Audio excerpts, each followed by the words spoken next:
अस्सलाम वालेकुम मिस। वालेकुम अस्सलाम।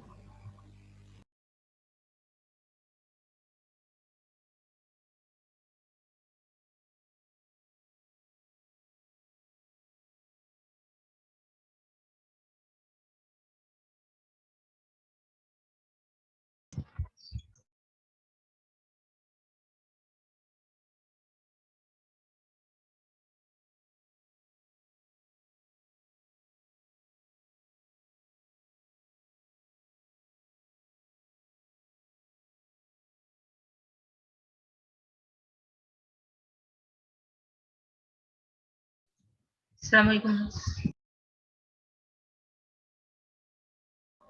वालेकुम सलाम।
Okay, now I'm gonna start the lecture. First, we are gonna Okay revise miss. that we have studied in previous lecture mildly. We were studying about important insect species of rice crop.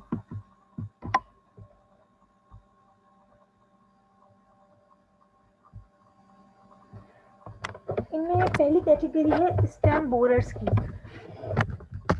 Stem borer नाम से ही वाज़ेह है कि ये जो insects हैं इनके larvae stem के अंदर बोरिंग कर देते हैं, होल कर देते हैं इस तरीके से।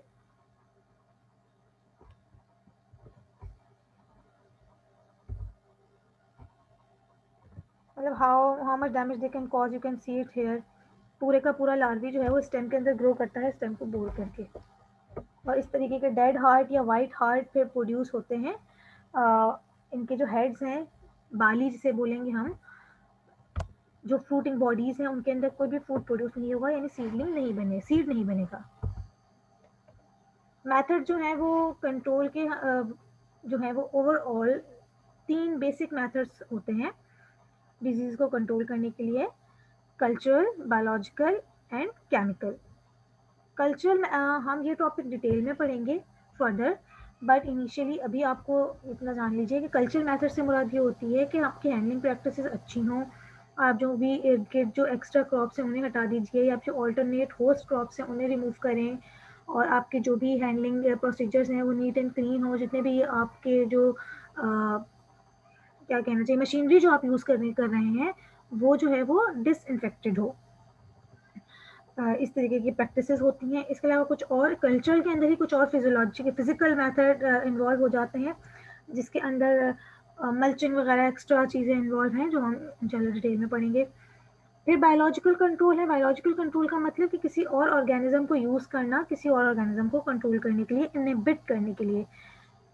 इंसेक्ट्स के अंदर हम अक्सर इंसेक्ट्स को ही यूज़ कर रहे होते हैं इंसेक्ट कंट्रोल करने के लिए, जैसे कि प्रीडेटरी इंसेक्ट्स हैं या फिर पैरासाइटोइड्स हैं, इनको यूज़ करते हैं।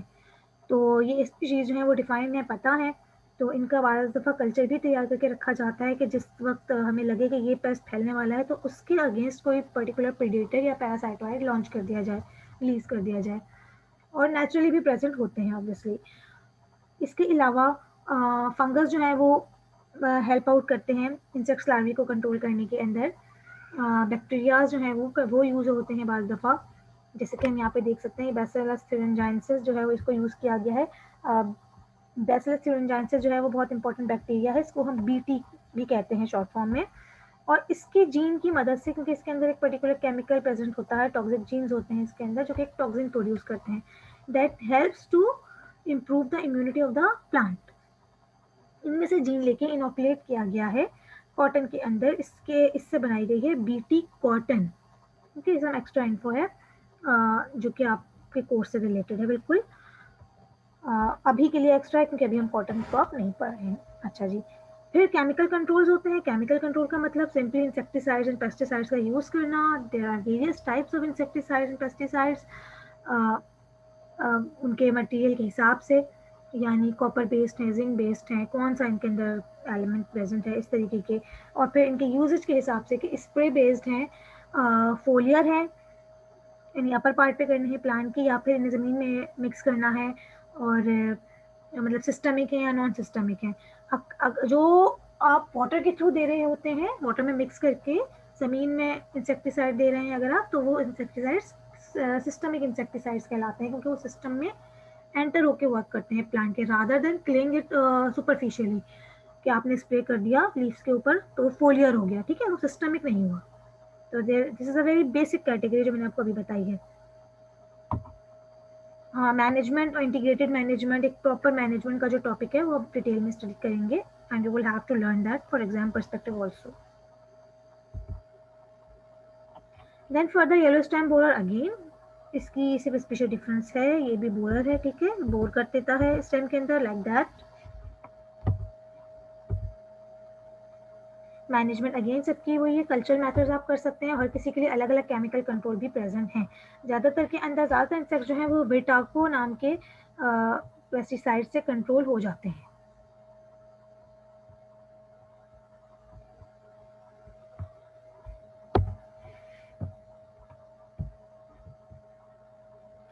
Then further white stem borer of rice, ये भी इसी तरीके से बोरिंग करता है, ठीक है। इसे पहचानना बहुत आसान है कि बहुत बिल्कुल मिल्की व्हाइट इसका कलर होता है, like this. Again cultural methods help out करते हैं। बायोलॉजिकल मेथड्स के अंदर जो है वो हम यूज़ करते हैं इसकी फंजाई, ट्राइकोग्रामा ऑस्ट्रेलिकम, ट्राइकोग्रामा जैकोनिकम, ठीक है। ये एग पैरासाइटोइड्स हैं, ये इंसेक्ट्स हैं, नॉट फंजाई, गलत कह दिया, ठीक है। इससे मिलता जुलता नाम होता है ट्राइकोडर्मा, वो फंजाई है, उसको भी हम यूज़ करते हैं अक्सर बायोलॉजिकल कंट्रोल्स के अंदर। ओके, फर्दर केमिकल कंट्रोल्स के अंदर अगेन नाम ब्रिटाको, ये नाम बहुत कॉमन है, इसको जरूर याद रखिएगा। देन ये जो अभी तक हमने पढ़े थे, हम लास्ट हम अपनी क्लास में भी स्टडी कर चुके थे। अब हमारे आ रहे हैं सारे नए जो हमने पहले नहीं पढ़े। ग्रीन राइस लीफ हॉपर, इसका नाम है नेफोटेटिक्स वायरसेंस। ऑर्डर इसका हेमिप्टेरा है। आइडेंटिफिकेशन के लिए अडल्ट जो है वो ब्राइट ग्रीन कलर के होते हैं, while names are more yellowish green. Male and female adults have some variation in black coloration. Biology. The biological studies of Hooper show that each stage is host and cultivar dependent. यानी हर stage जो है इनकी nymph जो है वो किसी अलग host के ऊपर एक्ट करेगा, अडल्ट जो है वो किसी अलग होस्ट के ऊपर फीड करेगा। तो निम्फ के जो है वो निम्फ के फीडिंग पैटर्न अलग होंगे और अडल्ट के फीडिंग पैटर्न अलग होंगे। फीमेल ओविपोजिट इन इवनिंग टाइम, ओविपोजिट का मतलब एग्स ले करना, और ओविपोजिट से दूसरी टर्म रिलेटेड है ओविपोजिटर। ओविपोजिटर वो ऑर्गन जहाँ से एग्स फीमेल ले करती है, ठीक है। ओविपोजिटर से एग्स ले होते हैं, दैट इज टर्म्ड एज और being said as oviposit. So females oviposit in evening time and can lay up to 300 eggs in batches of 8 to 15 eggs. यानी एक बार में 8 से 15 एग्स ले होते हैं और दे कैन ले up to 300 eggs in a single time. The nymphs hatch after 5 to 10 days, यानी एग के अंदर जो हैचिंग होगी, यानी लार्वा जब बाहर आएगा वो 5 से 10 दिन के बाद आता है, और कंप्लीट 5 इंस्टार यानी तमाम जो स्टेजेस हैं, निम्फल स्टेजेस हैं, वो सारी पूरी होती हैं इन 2 to 3 weeks period after pupation, pupa बनने के बाद। The whole cycle is of 4 to 5 weeks and then can have about 10 generations per year. 4 से 5 हफ्ते लगते हैं इसको कंप्लीट अडल्ट बनने में, और एक साल में अमूमन इसकी 10 जनरेशन ग्रो कर जाती हैं। समझ आ रहा है अभी तक? Yes miss. डैमेज जो है वो इनका डैमेज किस तरीके से करते हैं, ये डायरेक्टली ईट तो नहीं करते हैं प्लांट को कि पत्ते खा लेंगे, च्यूइंग नहीं करते जैसे कि हॉपर्स करते हैं। ये nymphs and adults suck the sap from phloem as well as xylem of rice plants. Xylem और फ्लोएम से जो है ना ये सैप सक करते हैं। In contrast to plant hopper, green leaf hoppers do not cause hopper burning crops, यानी ये जो बाकायदा लीव्स को डैमेज हो ना, प्रॉपर विजिबल लीफ डैमेज, वो वाला डैमेज नहीं होता। The initial signs of signs of invasions are yellow, transparent patches that occur mainly on the leaf tops and along the midrib. अब midrib पे क्यों बनता है पैच सबसे पहले? क्योंकि मिडरिब जो है के अंदर सबसे जो ज़्यादा स्पेशियस, ज़्यादा बड़ा जाइलम एंड फ्लोएम का जो है वो चैनल रन कर रहा होता है, तो ज़्यादातर ये मिडरिब से फीडिंग कर रहे होते हैं। तो और अगर मिडरिब के अंदर जो सैप है वो कम है, यानी जाइलम एंड फ्लोएम की सप्लाई वहीं पे कम है और वहीं पे खराबी हो गई है, तो फिर इसलिए वहाँ पे पैच सबसे पहले बनता है और ज़्यादा बनता है। द कलर ऑफ ऊपर stages is dependent on host and cultivar on which they feed obviously. Depositions of honeydew slowly occupy the plant surface, making a base for the growth of sooty molds fungus. ये मैंने आपको last time भी बताया था कि इस तरीके का जो सिक्रेशंस हैं जो है वो हनीड्यू कहलाती हैं, जो इंसेक्ट्स कर रहे होते हैं, ठीक है। और ये सिक्रेशन जो है वो जम जाती हैं, उनके जमने की वजह से फिर जो है, और ये शुगरी होती हैं, ठीक है, इसीलिए मैंने हनीड्यू कहते हैं। शुगरी होती है तो इसलिए फंगस इनके पास बड़ी आसानी से अट्रैक्ट होता है। फंगल स्पोर्स हवा में हमारे लाजमी तौर पे प्रेजेंट होते हैं, वो इस हनीड्यू से अटैच हो जाते हैं, देन ग्रो देमसेल्व्स, और इसके अलावा इसी की वजह से एक मोल्ड क्रिएट हो जाता है। तो ऐसे मोल्ड को जो इंसेक्ट इन्फेक्शन की वजह से हुआ उसे हम सूटी मोल्ड कहते हैं। तो सूटी मोल्ड करने का ये सबब बनते हैं, यानी ये डायरेक्टली जो नुकसान पहुंचा ही रहे हैं और इनडायरेक्टली भी नुकसान पहुंचा रहे हैं। Losses are regarded due to viruses they transmit, especially tongue disease which have irregular existence but can cause huge losses to crop, यानी ये वायरसेस के कैरियर भी हैं, ये एक तरीके के वेक्टर भी हैं। Virus affected plants show several symptoms comprising of stunted and malform leaves, यानी लीव जो है वो छोटे भी होंगे साइज में और सही से बने हुए नहीं होंगे, उनकी शेप ही सही नहीं होगी, ये सिम्टम है उन प्लांट्स का जिनमें वायरल इन्फेक्शन हो जाता है इसकी फीडिंग की वजह से। मोर टिलरिंग यानी जो है वो बिल्कुल पतले पतले प्लांट्स होंगे, ठीक है। अनडिफरेंशिएटेड सेल क्लस्टर्स और गॉल फॉर्मेशन एंड येलोइंग, यानी गॉल एक गॉल अपीयरेंस बनेगी जगह जगह पे, and yellowing. Again management includes cultural control, biological and chemical. On harvested fields, ratoon rice can serve as a resource of existence for leafhopper on and virus disease. In addition, grass weed species में also harbor viruses. ये particular plant के नाम लिखे हुए हैं कि ये species और ये अगर और दूसरी ग्रासेस अगर प्रेजेंट हो तो ये फिर ये एक जरिया बनती हैं ज़्यादा प्रोपेगेशन का, ठीक है। Therefore, sanitation in nursery and field crop is necessary to minimize pest disease infestation. इसलिए पेस्ट सैनिटेशन बहुत ज़रूरी है और ग्रासेस का हटाना और पर्टिकुलर क्रॉप्स को ही ग्रो करना, पर्टिकुलर स्पीशी को ग्रो करना ज़रूरी है। आप सारी स्पीशीज़ ग्रो नहीं कर सकते हैं जो कि रेजिस्टेंट ना हो, ठीक है। कोई कुछ कुछ स्पीशीज़ बहुत ज़्यादा ही डिजीज ससेप्टेबल होती हैं। Biological control. The use of resistant varieties as part of an integrated control program is necessary for sustainable management. Integrated control program का मतलब यहाँ ये होता है, ये आप अगेन डिटेल में स्टडी करेंगे इसको, लेकिन मतलब ये होता है कि बहुत सारी चीज़ों को आप एक साथ लेके चलें, आप एक किसी एक कंट्रोल मेजर के ऊपर रिलाय ना करें। एक काम करें उसके साथ दूसरा भी करें, तीसरा भी करें, ताकि अच्छी मैनेजमेंट हो। तो that is called as integrated control.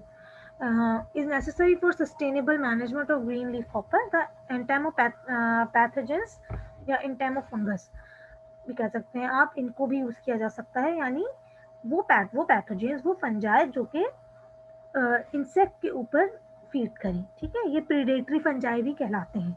इसका नाम है beauveria bassiana, is also very much effective against the this and viruses insect as permanent mortality factors in the field. मतलब ये परमानेंट ही मोर्टेलिटी करते हैं इसकी, इंसेक्ट की, इसको पकड़ने के बाद।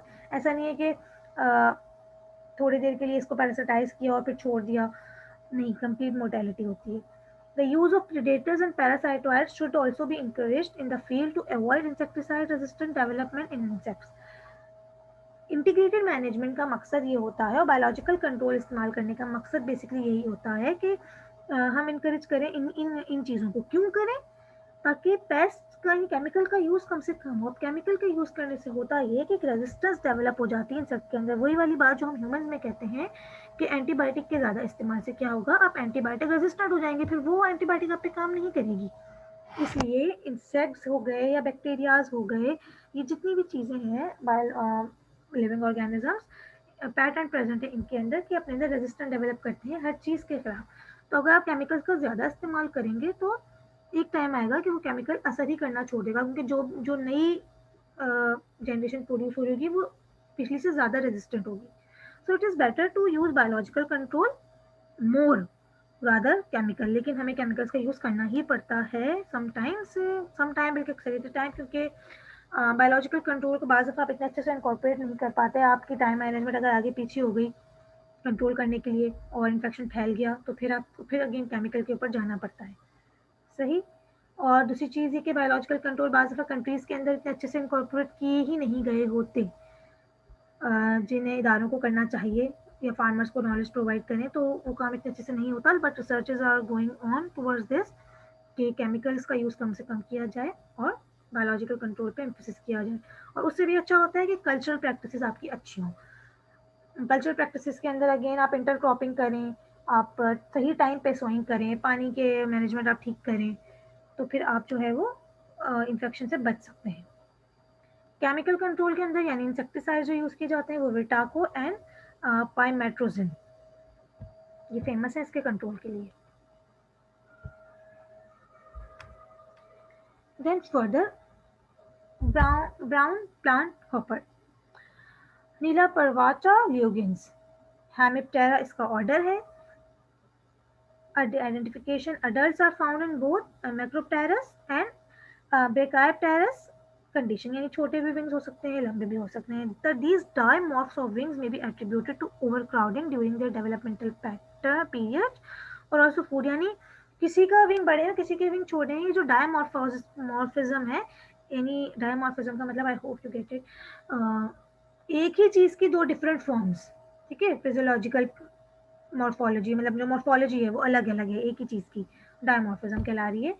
तो इसका रीजन जरूरी नहीं, इसकी मतलब एग्जैक्ट वजह नहीं पता, लेकिन हो सकता है कि इस वजह से हो कि एक टाइम पे ऊपर एक ही साथ एक ही जगह के ऊपर बहुत सारे जो हैं नेम्स जो वो डेवलप हो रहे हों। तो ओवर क्राउडिंग की वजह से डेवलपमेंट किसी की अच्छी हुई, किसी को नहीं हुई, किसी को फूड ज़्यादा मिला और किसी को कम मिला, इसलिए किसी के विंग्स बड़े किसी के छोटे। बट मोस्ट प्रोबेबली जेनेटिक्स ये कहती हैं कि ये जीन्स के ऊपर डिपेंड करता है, ठीक है।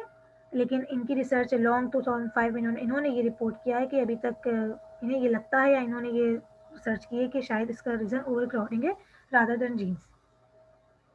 The body appearance is brown and the wings are transparent white with very clear veins. Young ones are white, but they later slowly show darker colors in old age in stars. Again, in stars are stages of names. Macroterrace forms migrate into rice fields shortly after transplanting.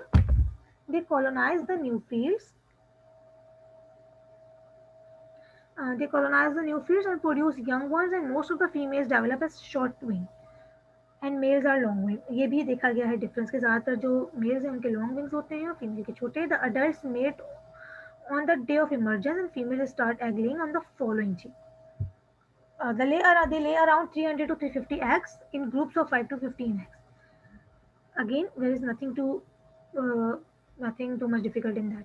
जिसमें सब बस इनमें ये है कि एक development की as आपको याद रखनी पड़ेगी कि कौन से चीज़ में कितने दिन लगते हैं। ज़्यादातर में 2 वीक्स का टाइम पीरियड होता है हैचिंग में। But short wing females lay more eggs than long wing females. The first instar names hatch after 5 to 9 days and undergo 5 molts within 2 to 3 weeks. 5 मरतबा मोल्टिंग होती है। मोल्टिंग का मतलब कोई बताएगा मुझे?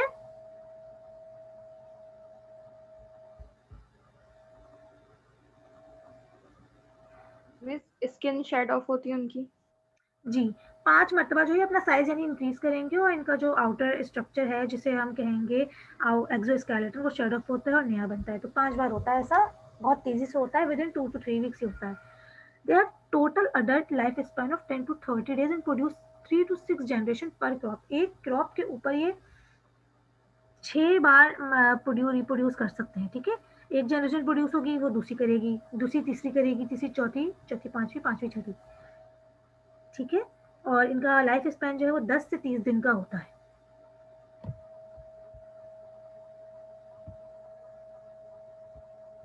ठीक है, ये इस तरीके से इनकी लाइफ साइकिल है। इससे अगर इन पिक्चर इसलिए लगाई है ताकि आपको याद रखने में आसानी हो, नथिंग इसमें कुछ खास नहीं है, ठीक है। यंग नेम्स इस तरीके के नजर आते हैं। इनके एग्स जो है वो ऐसे होते हैं, एग्स होते हैं बिल्कुल एलोंगेटेड शेप के, एक दूसरे से अटैच सिगार शेप के एग्स होते हैं, ठीक है। मैनेजमेंट अगेन कल्चर कंट्रोल करें। The excessive use of nitrogen fertiliser should be avoided and recommended dosages should be reduced. ज़्यादा नाइट्रोजन यूज ना करें ज़मीन में। Perform monitoring of BPH on regular basis after 30 days of transplanting the nursery. Similarly, the alternate wetting and drying of field during infestation can also be effective to lower infestation or pest damage. Alternate wetting and drying मतलब कि आप पानी दें alternate days के ऊपर, ज़्यादा field को गीला ना रखें क्योंकि बहुत ज़्यादा पानी खड़े होने से भी एग्स ले होने के चांसेस बढ़ जाते हैं, ठीक है। तो प्रॉपर आपका पैथड होना चाहिए वाटरिंग का इन द फील्ड। बायोलॉजिकल कंट्रोल्स के अंदर नेचुरल एनिमीज जो है वो वुल्फ स्पाइडर को यूज़ किया जा सकता है, लिंक्स स्पाइडर को यूज़ किया जाता है। They can be use against both leaf and plant hoppers. Similarly, mirrored bugs and actively feed on nymph and eggs of all these plant hopper types, ठीक है। केमिकल कंट्रोल के अंदर हम विटाको and पाइमेट्रोजिन को यूज़ कर सकते हैं। व्हाइट बैक प्लांट हॉपर, ये भी हॉपर है, ठीक है, लेकिन ये व्हाइट बैक है, तो इसका मतलब है कि इनके लीव्स जो है वो, इनके रिंग्स जो है वो व्हाइट होंगे। ये जूम करके देखने पे ऐसा लगता है और दर हकीकत ये बहुत छोटा होता है। फैमिली याद रखने की ज़रूरत नहीं है। ऑर्डर है इसका होमोप्टेरा या होमोटेरा।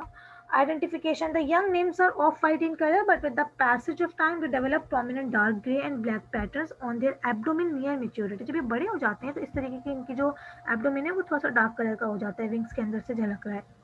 Adults are yellowish brown to black in color. They also have characteristic white spot on thoracic region. White spots भी होते हैं।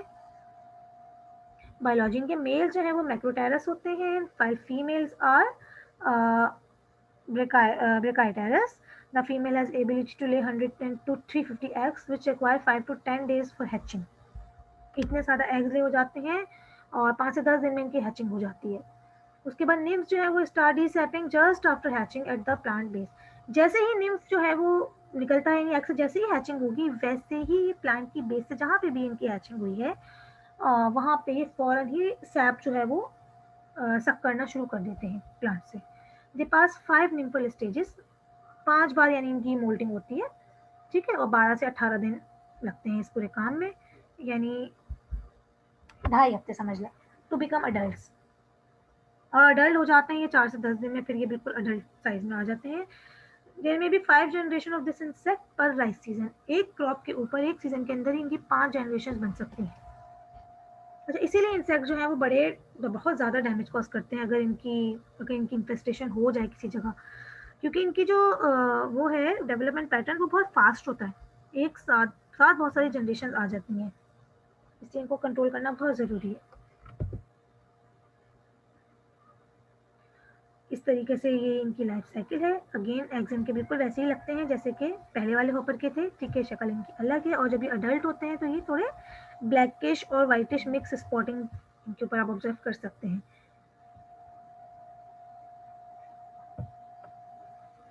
Both nymphs and adults at the base of the rice plant and the leaf surface and cause direct and indirect loss.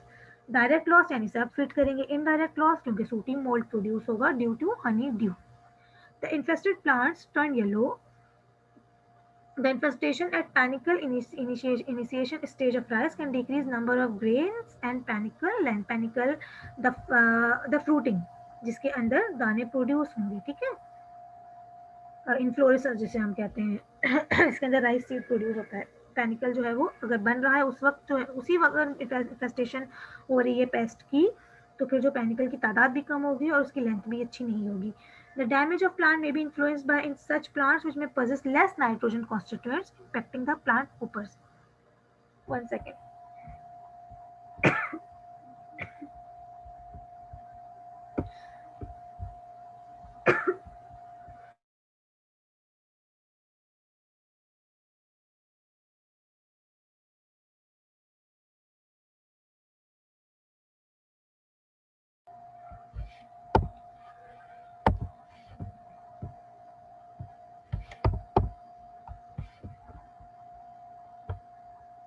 अच्छा, the infestation at panicle initiation stage of rice can decrease number of grains and panicle length.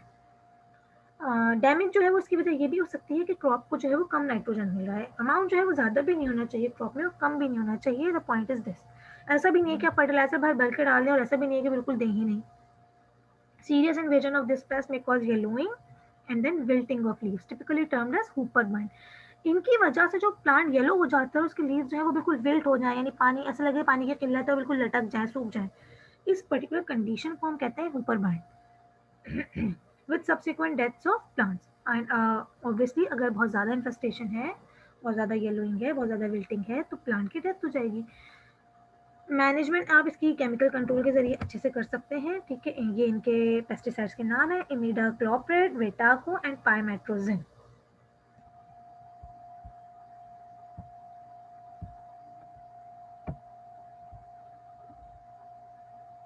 अच्छा जी, अब यहाँ पे हमारे 30 minutes हो चुके हैं. I am gonna start another class, so join in that class, okay. अभी कोई सवाल है इस लेक्चर में इन स्लाइड्स के अंदर तो पूछ लें.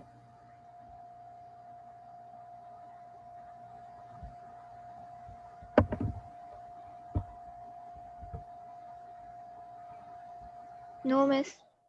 किसी को कुछ नहीं पूछना? चलिए ठीक है, सही है, हम नेक्स्ट सेशन में मिलते हैं. मिस, जी, आपने एक टर्म यूज की थी मल्चिंग, किस चीज को कहते हैं? मल्चिंग मैंने यूज़ की थी. मल्चिंग का मतलब ये होता है कि हम प्लास्टिक शीट जो है वो ज़मीन के ऊपर बिछा देते हैं. उससे ये होता है कि ज़मीन में हीटिंग बढ़ने लगती है, एक ग्रीन हाउस इफेक्ट क्रिएट होता है. जो हीट जब ट्रैप होती है ज़मीन के अंदर तो उससे जो है बहुत ज़्यादा, अगर क्योंकि ज़्यादा हीट हो जाती है फिर सॉइल में, उससे बहुत ज़्यादा जो है वो अक्सर ये पैरासाइट्स पैथोजन जो है वो उनकी जो है वो डेथ हो जाती है, ठीक है. और हीट इंक्रीज होने से प्लांट की ग्रोथ भी अच्छी होती है। तो मल्चिंग करते हैं, ठीक है। Okay miss. ये कल्चरल प्रैक्टिस है, again I have told you at that time कि ये एक अलग पूरा डिटेल टॉपिक है, सही है, तो हम उसे भी स्टडी करेंगे लेटर। ओके, नेक्स्ट सेशन में ज्वाइन कीजिए।